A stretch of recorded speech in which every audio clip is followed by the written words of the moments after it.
بسم الله الرحمن الرحيم الحمد لله رب العالمين والآكبة للمتقين ولا عدوان إلا على الظالمين والصلاة والسلام على رسولنا محمد وعلى آله وصحبه أجمعين. قال الله تبارك وتعالى في القرآن الكريم بعد أعوذ بالله من الشيطان الرجيم بسم الله الرحمن الرحيم ألف لام را تلك آيات الكتاب المبين إنا أنزلناه قرآنا عربيا لعلكم تعقلون نحن نقص عليك أحسن القصص بما أوحينا إليك هذا القرآن وإن كنت من قبله لمن الغافلين. صدق الله العظيم. Falënderimi dhe lavdërimi I takon Allahut të xhaleshanuhu. Allahun dhul xhelale falenderojmë për ti falë dhe ndihmë kërkojmë. Salat dhe selam I dërgojmë Muhammed Mustafa sallallahu alaihi wasallam, familjes së tij, shokëve të tij dhe të gjithë atyre që e pasuan dhe e pasojnë rrugën e Muhammed Mustafa sallallahu alaihi wasallam deri në ditën e Kiametit. Të respektuar vëllezër besimtar, do të fillojmë sot me serin e ligjeratave që do të bëjnë njohuri dhe mësime nga surja Jusuf. Surja Jusuf është surja e 12 e Kur'anit famëlar. Ka zbritur dhe vjen pas surës Hud. Sura Jusuf është shpallur në Mekke. I ka gjithsej 111 ajete. Quhet sura Jusuf nga se tema kryesore e saj është ngjarja e Jusufit alayhi salam. Suratu Jusuf është një prej tregimeve më të bukura për njerihun më të bukur dhe për Kur'anin, I cili është programi më I mirë dhe më I bukur I jetës në përgjithësi. Në surën Jusuf përfitojmë urtësi dhe mësime si në vazhdim. Urtësi dhe mësime të raportit njeriut me krijuesin e tij, me Allahun xhaleshanuhu. Urtësi dhe mësime për vetveten e tij. Urtësi dhe mësime për çiftin bashkëshortor. Urtësi dhe mësime për babën me djalin. Urtësi dhe mësime për djalin me babën. Urtësi dhe mësime vlla me vlla. Urtësi dhe mësime për qeveritarin ndaj qytetarit. Urtësi dhe mësime për qeveritarin për të vepruar me drejtësi. Urtësi dhe mësime për prokuror e gjykatës. Urtësi dhe mësime për raporte regionale ndërshtetërore e kështu me radhë. Sura Jusuf I ka dy shkaqe sipas tefsirologëve që është zbrit. Shkaku I parë është se disa udhëhec, disa krerë, pagan me kas, kishin pas taku disa qifot dhe zbashku kishin bisedu për pejgamberin sallallahu alaihi wasallam, normal, kontekst negativ, dhe qifutët u kishin thanë me kasve. Pyet në atë se pse Jakubi kaloi nga Palestina në Egjipt. Gjithashtu pyet në për tregimin e Jusufit alayhis salam, e Allahu xhaleshanuhu e shpalli surën Jusuf. Shkaku i ditë i shpalljes së surës Yusuf, sipas tefsirologëve thuhet se sahabët kishin kërkuar nga Muhamedi sallallahu alaihi wasallam që t'ju tregon diçka nga tregimet, nga ngjarjet e popujve të kalum, apo t'ju tregoj do një tregim, prandaj Allahu xhaleshanuhu e zbriti surën Yusuf. Allahu xhaleshanuhu e din mas miri. Fillon sura Yusuf me këto fjalë, ku Allahu xhaleshanuhu thot: Alif Lam Ra, tilka ayatul kitabil mubin. Alif Lam Ra, këto ajete që zbritën janë ajete të librit të qartë. Kur e shfletojmë Kur'anin familjar të vëllezër të ndershëm besimtar, ne shohim se disa sure fillojnë me kësi shkronjash, sikurse e përmendëm Alif Lam Ra, Alif Lam Mim Sad, Nun, Qaf e kështu me radhë. Komentatorët e Kur'anit familjar kanë dhënë mendimet e tyre rrethtin e shkronjave dhe kanë debatu se a thuval këto fjalë, këto shkronja kanë domethënie, dhe nëse kanë, atëherë çfarë domethënie kanë. Disa nga komentatorët e Kur'anit familjar kanë thonë se kuptimi i këtyre shkronjave është fshehësi të cilën e din Allahu xhaleshanuhu pse e ka fsheh, dijen e vet, dhe vetëm se Allahu xhaleshanuhu e din se çka dëshiron thoje dhe çka fshihet pas këtyre shkronjave. Por ne e besojmë se është pjesë e Kur'anit familjar dhe kaq. Dietari i mirënjohur Abu Bakr al-Nabraiu thot: disa shkronjave të Kur'anit u janë fshehë domethëniet dhe kuptimi nga tërë njerëzimi si sprov nga Allahu xhaleshanuhu për njerëzimin. Sa do të besojnë ata apo nuk do të besojnë. Kush beson shpërblehet, ndërsa kush mohon apo dyshon del prej dinit ban kufër Allahu xhaleshanuhu. Një numër tjetër komentatorësh të Kur'anit familjar kanë thonë se duhet t'i shpjegojmë këto fjalë, t'ua gjejmë kuptimin në mënyrë që përfitojmë nga domethëniet e fshehta në këto shkronja.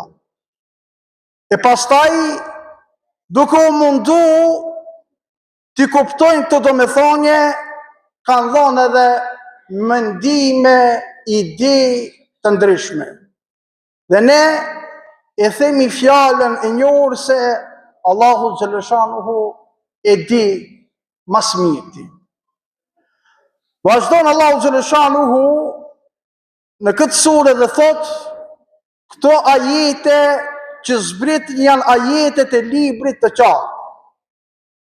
Që do thot, këto ajete cilat zbritën ty ja Muhammed, këtë sure duke fillu me Alif Lam Ra, ose ky Kur'an i cili është i përbën nga ajetet, është i qartë, e cilësoi Allahu xhaleshanuhu Kur'anin të qartë, nga se Kur'ani është argument i qartë për pejgamberin e Muhamedit sallallahu alaihi wasallam. Pastaj të është i qartë, në Kur'anin familjar të është i qartë, udhëzimi. Kur'an janë qarta halali dhe harami. Kur'an është i qartë, gjithashtu edhe për faktin se sqaron tregimet e popujve të mëhershëm dhe gjendjen e tyre. Ky Kur'an është i qartë për ta lexuar dhe për ta kuptuar.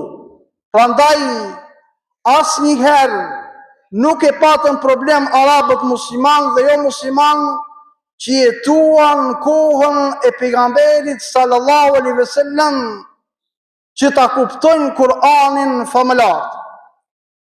Ky Kur'an është më i qartë se çdo libër tjetër i mëhershëm.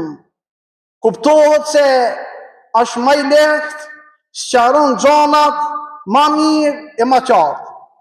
Me këto tipare vërtet ja vlen edhe të titullohet, të quhet i qartë.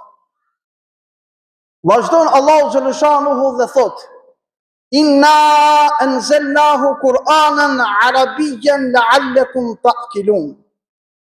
Ne e zbritëm atë Kur'anin arabisht ashtu që ta kuptoni. Tu Allahu xhaleshanuhu ne bën me dije se e zbritëm Kur'anin gjuhën arabe, nga se gjuha arabe është gjuha më e gjerë, është gjuha më e qartë, është gjuha fjalët e së cilës kanë kuptime të shumta. Për këtë arsye, Allahu xhaleshanuhu zgjodhi librin e tij më të dashur, më të ndershëm, Kur'anin famëlar, dhe zbriti në gjuhën arabe. Ja zbriti Muhamedit sallallahu alaihi wasallam.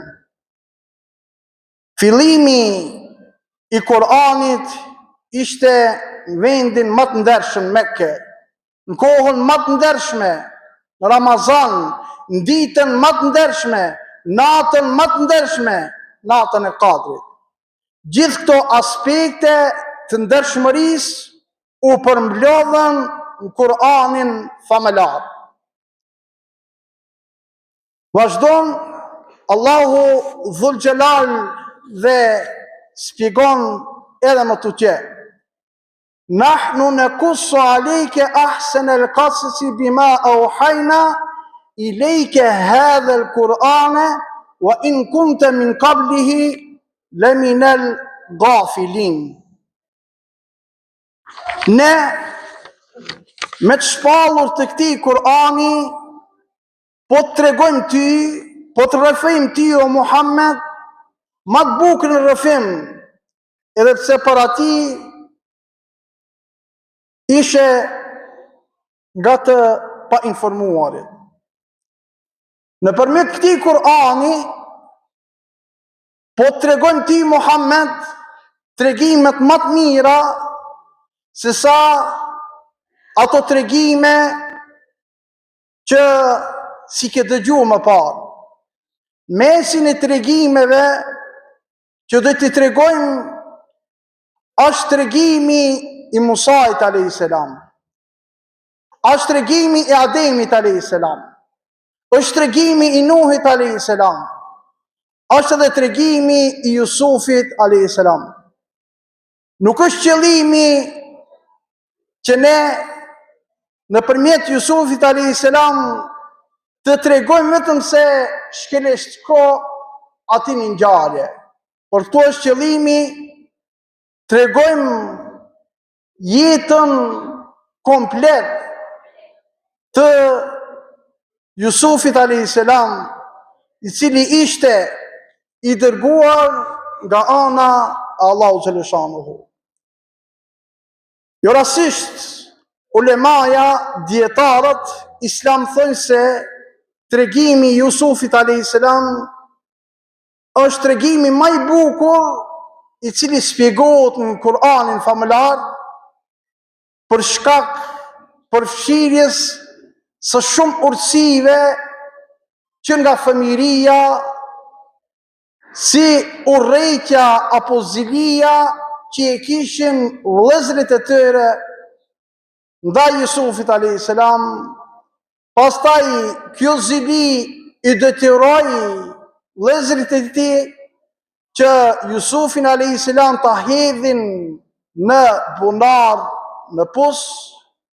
Pastaj hyrja e Jusufit a.s. në burg, qëndrimi i tij përballë shpifjes që ju bë, qëndrimi i Jusufit a.s. në burg me të burgosërit, e kështu me radhë, derisa doli dhe u taku mas fundi me prindërit e vëllezërit e tij, pasi u bë njeriu më i famshëm gjithë Egjiptin, si dhe shumë urtësi tjera, të cilat vërtet bajnë tregimin më të bukur.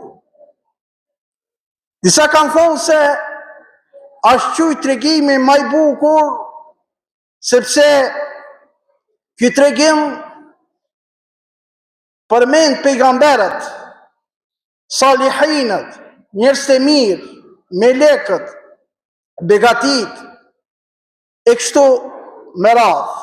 Përmend gjithashtu tauhidin, besimin në Allahun xhaleshanuhu, përmend sabrin, urtësinë, krenarin, burtësinë e shumë gjëra të tjera që duhet secili prej nesh t'i ketë cilësi në jetën e tij të përditshme. Pastaj përfundon ajetin kuranor Allahu Dhul Jalal dhe i thot: "Wa in kunta min qablihi la min al-ghafilin", edhe pse para ti ishe nga të pa informuarit. Më thonë, Muhamedi sallallahu alaihi wasallam i drejtohet Allahu xhaleshanuhu dhe i thot se edhe ti ki qenë njëri nga njerëzit që s'ki pas informata në lidhje me popuj që ishin para Muhamedit alayhis salam. Po të rrëfojmë këto rrëfime, këto ngjarje të ndryshme në Kur'anin famëlar, që po ta zbresim ty ja Muhammed, edhe se ti ma herët nuk ishe njohuri, ishi pa informuar për këto ngjarje, ti dhe populli yt, asgjë nuk dinit rreth tyre. E ku dinte pejgamberi sallallahu alaihi wasallam populli i tij për Jusufin alayhis salam? Ku e ditë në ato për xhelozin e vëllezërve të tij ndaj tij, për tërë tregimin e Jusufit alayhis salam deri në fund, siç do ta shohim ne netëve në vazhdim. Çdo mend se nuk dim asgjë për këtë ngjarje, sepse Muhamedi sallallahu alaihi wasallam nuk i kishte rastis të dëgjoje ose të lexoje dikun. Nuk ishte ai i cili ishte ul dikun të lexon dikun nga kjo ngjarje, ose të mëson dikun ndonjë shkrim, ndonjë lexim, ndonjë tregim të mëhershëm.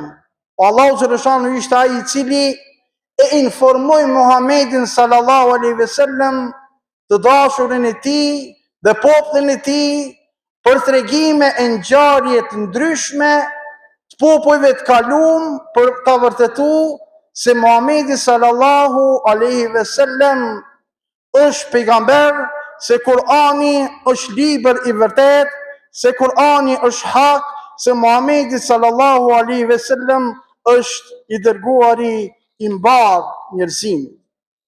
Dhe se të ndershëm besimtar, në surën Jusuf ne do të përballemi dhe do të shohim shumë urtësi, shumë mirësi në mesin e tyre, se si duhet të jetë raporti jon me krijuesin ton, si duhet ta krijojmë ne raportin si rob të Zotit. Pastaj do të jemi ata të cilët do ta shohim se si duhet krijohet raporti prind-fëmijë, si duhet krijohet raporti fëmijë-prind, si duhet krijohet raporti mes vëllezërve, mes motrave, mes familjarëve, se si jeton dhe përjeton Jusufi alayhis salam iftiran, shpifjen, se edhe ne sot e kësaj dite në jetën tonë përditshme shofim përditshmërinë tonë, shpifje të ndryshme. Pastaj se si e përjetoi jetën në burg. Pastaj se si e përjetoi jetën e tij kur u bë i pari i Egjiptit. A u bë sikurse pushtetarët tonë se e morin pushtetin dhe e harrin popullin, apo u bë pushtetar me të gjitha tiparat siç e don Zoti dhe siç e porosit pejgamberi, siç na porosit pejgamberi sallallahu alaihi wasallam. Kretë këto vëllezër të ndershëm besimtar, inshallah nëse do Allahu xhaleshanuhu, do të vazhdojmë prej nëse ndama.